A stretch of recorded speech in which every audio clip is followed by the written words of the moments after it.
So a couple of days ago, I got this comment, and that's something I've been thinking about for a very long time. So the theme of today's video is why shoulds are more harmful than we realize, and also the alternative to them. And by shoulds, I mean need tos, have tos, ought tos, must to, etc. I have to be perfect, I have to be my best, I have to be the most productive, I have to this amount of income by age 26, etc. Once we tell ourselves that there's a have to, there is a threat.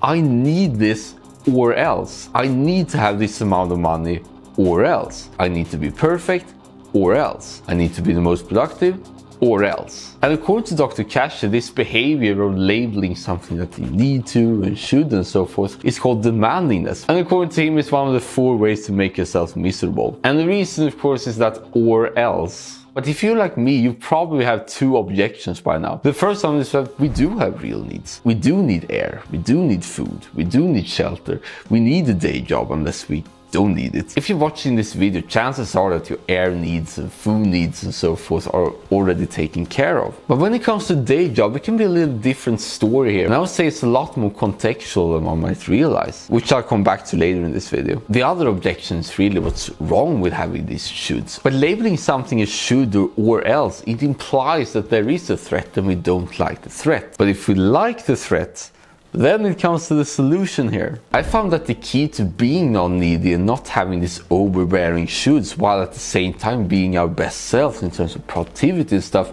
is to really accept or even like the or else part. For example, in writing, what hindered me back for a long time is that I really wanted to not waste time. I just wanted to write and write and write, but somehow I got writer's block in the process. But when I realized that I could just accept being there, being stuck and not needing to worry about it, then it all got unlocked. Same when it comes to videos, it took a long time for me to transition from reading from a script to just talking straight out of the bullet points. And the main key for that is to really embracing and liking the pauses. It's better to pause than to rush things, because I can cut off those pauses in editing. And even when it comes to recording music, it was when I let go of having the absolute perfect guitar solo that it all flew perfectly well. So there's this counterintuitive nature here that once we can see and accept that or else, then we get what we want without harming ourselves in the process. And in terms of the actual words, we can use other words instead. Instead of saying need to, have to, must,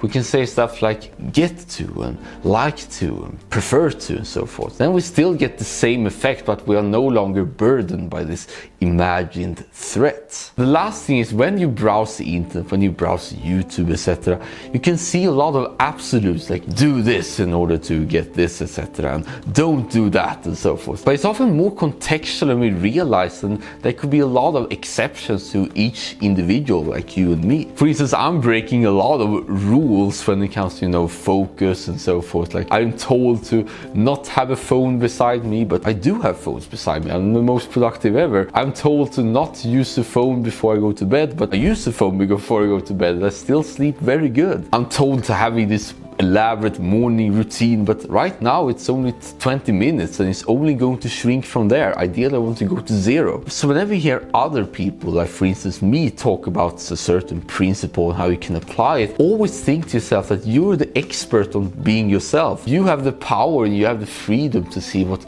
kind of ideas you resonated with and can be perfectly applicable right now. With that said, I'm still interested in what you thought about it in the comments and how you treat stuff like shoulds and have tos and need to, so forth. I'll see you in this video right here, and always remember that you're the most amazing human being alive.